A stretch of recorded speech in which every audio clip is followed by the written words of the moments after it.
and what inspired me the most is that for the first time in my life, I was feeling physically healthy and feeling physically the best I'd ever felt. And that's something that since the time I was 14, maybe younger, I never had experienced.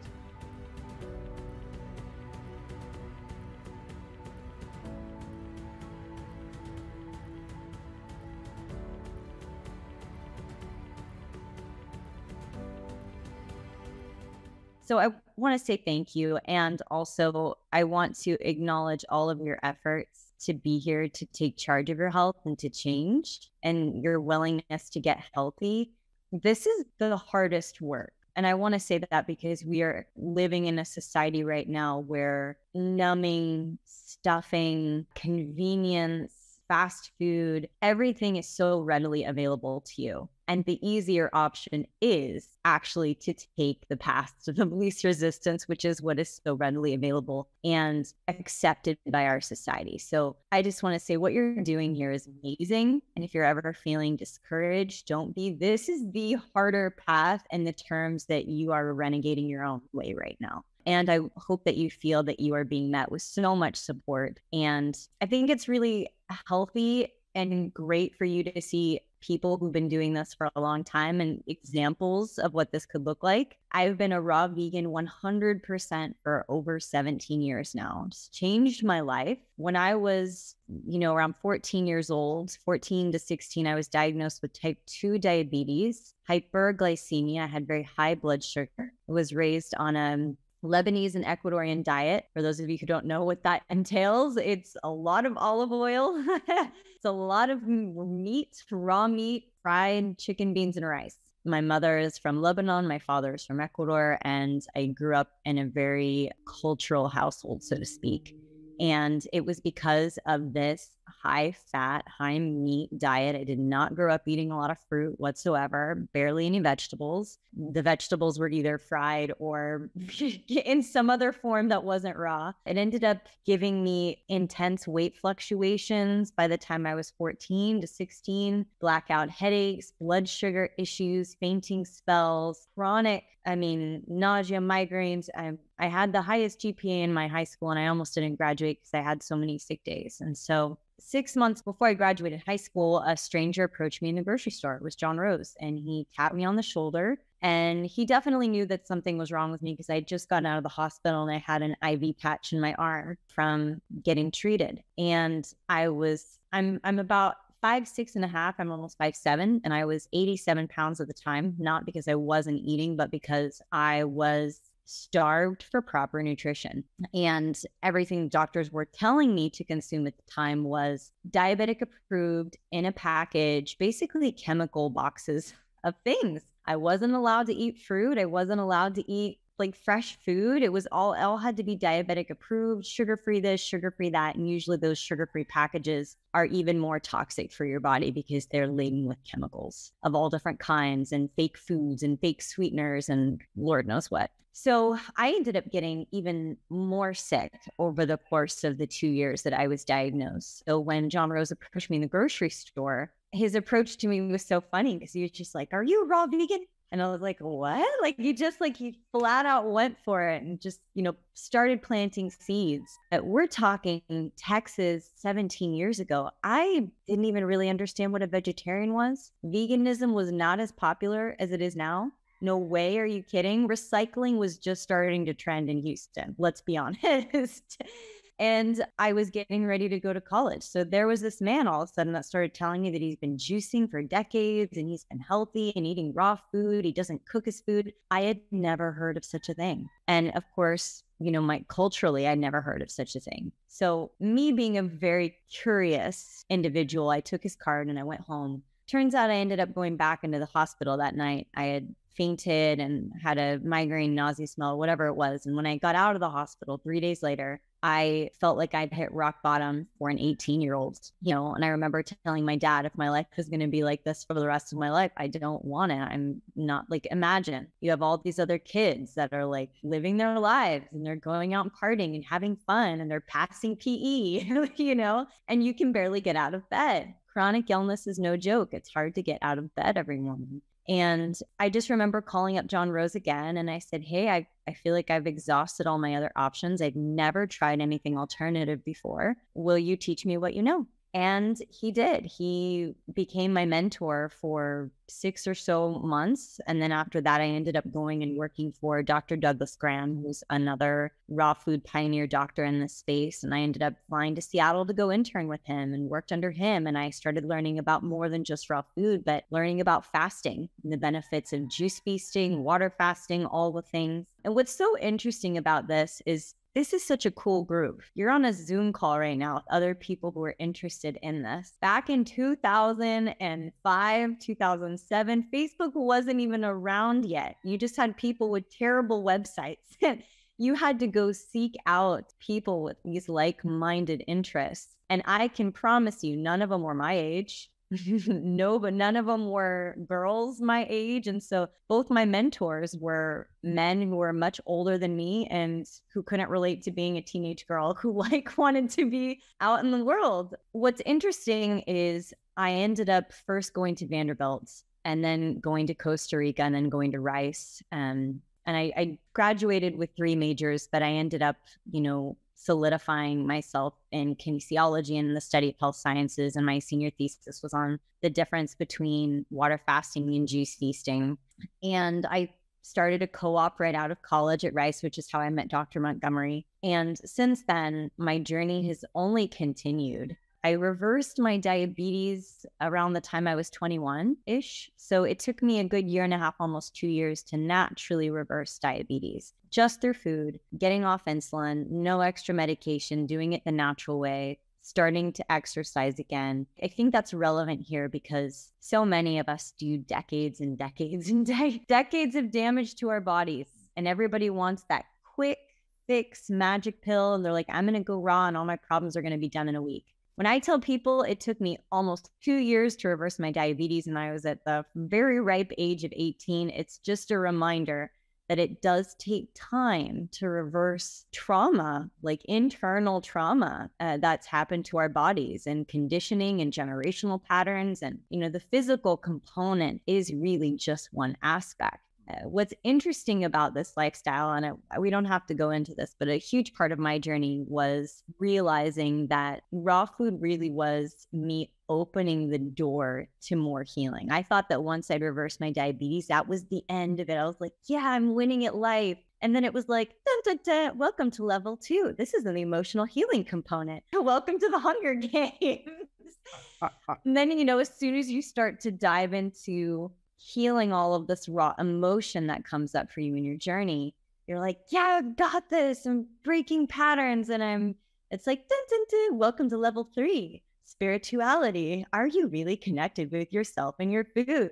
And, here I am 17 years later, and I'm still learning. I'm still a student. There's so much out there. The journey really never ends. I feel very comfortable saying that I am an expert in this lifestyle because I've lived it for so long and I feel that I've mastered it. And I feel you only master something when you've committed all of your energy and time to a mastery of something. And now I'm committed to mastering other things. I live on a 9-acre farm in Hawaii. I just planted 623 fruit trees, and now I'm learning the mastery of creating a fruit orchard and being sustainable and living here and growing food. But I feel like you're always building on everything that you know to get there. This is great. I like the fact you talked about those different levels, and I do want to ask you to unpack those. But let me ask you this first. Someone look at you and it's like, okay, I've been raw for 17 years, and you see, and the thought process is that, okay, this was always smooth sailing. It was always, you got on the raw diet and you just, doors open and it worked out magically for you. Can you take us back to that time? You sort of alluded to being a young teenager and being on a raw diet and no one around you.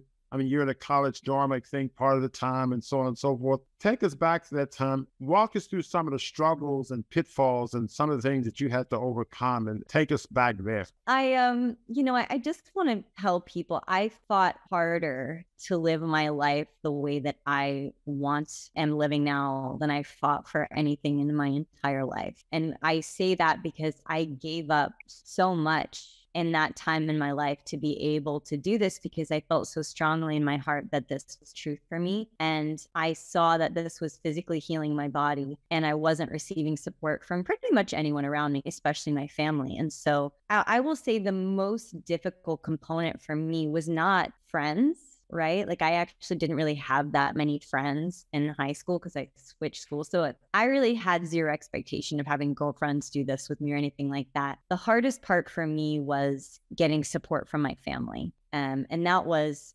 by far, the most challenging because culturally my family didn't understand what I was doing. My mother didn't talk to me for 4 years, and considering I was only an 18-year-old girl, that had a big impact on my life. We didn't start talking again until I was around 22, 23. We took Marshall Rosenberg's course together to learn how to communicate again. And she tried to send me away to an eating disorder facility because she didn't understand what I was trying to do. Eventually over the course of the years, I ended up winning over all of my family members because I had to prove to them that I was actually physically healthy and getting healthier. And what I couldn't understand is why I was showing up in every single way possible. It was like I was making straight A's, I put on the weight, I didn't have diabetes anymore. It was like I was literally showing them a box of gold or something, and they didn't believe that I was holding it. And when I began to understand where they were coming from, it was just that they really missed sharing the old me and they didn't like that I was changing. And so there was a lot of therapy that happened in my family around when one person really changes, the dynamic changes. And it means that either everyone has to change with you or that some people fall away. And I feel very blessed that my family, after a period of 4 years, was willing to embrace this with me, but it took years. And it is really difficult when you feel like you're not met with a lot of support or if you don't have other friends who are doing this. And I look back at it now and my conviction was so strong in this lifestyle that I'm like, wow, it really didn't matter if I had friends. I was doing this no matter what. I just wanted this so badly. And I was in college, right? So I was already very focused on school. But I think what motivated me the most and what inspired me the most is that for the first time in my life, I was feeling physically healthy and feeling physically the best I'd ever felt. And that's something that since the time I was 14, maybe younger, I never had experienced. So for me, it became something that I protected because I was like, nobody's going to take this away from me. They all want me to be sick again. They all want me to be the old Kristina, but why can't they want me to be healthy, bright, alive Kristina? And it took me a long time to fight for that Kristina and to fight for the life that I wanted because I really didn't feel like I had the acceptance of my family. So my family component was number one. Number two, I would say is, of course, from peers and whatnot, it's challenging. People make comments to you. It can be like whether you're in the workforce or you're in school or whatnot, you have to bring a lunch to a public place. People make comments. Oh, are you eating a salad? Or, oh, is that a bowl of fruit? It's almost like they put you down for being healthier, but it's really coming from is a place of insecurity that they wish that they had the inner strength to show up for themselves in that way. They actually wish they were eating your fruit salad. They just are insecure enough that they feel like they want to make fun of you for it. And I went through a lot of judgment as well from very mean girls in college who didn't understand me. But I learned fairly early on that the more I communicate about where I'm coming from and why I'm doing something, you will reach more people and impact more people. And when you choose to keep things to yourself, that's when people actually think something is wrong with you. And the people who don't see that will fall away. And you don't want those people in your life anyway. You want people who are going to hold space and who are going to understand and show support. In regards to food and recipes, I just want to reiterate this. Texas 17 years ago and being an 18-year-old girl who grew up on different cultural foods, I had no idea what I was doing in terms of making these recipes. I was learning and creating as I went, and I was taking things day by day. The first part of my journey, and by first part of my journey, I mean the first 5 to 6, 7 years, I was basically a fruitarian because I just didn't know how to do more with food. So for me, it was like, I think there's a good 6 months in there where I ate nothing but mangoes, nothing but romaine and mangoes, and I kept it simple. My salads were simple. cereal. I didn't even have a blender at the time. So all of my dressings were just lemon juice or apple cider vinegar with as many colors as I could fit in a bowl. It was all about mono-mealing, simple fruit mealing. And basically, I had to teach myself how to eat this way. And that's why when I look at a group like this, and you have Dr. Montgomery, and you've got Jackie, and you've got resources, and you've got recipes, like what a blessing. You don't have to do the foundation work for yourself. All you have to do is follow what's been created for you and do the inner work to figure out what's holding you back. And you get to dive in deep to that. Like what a blessing.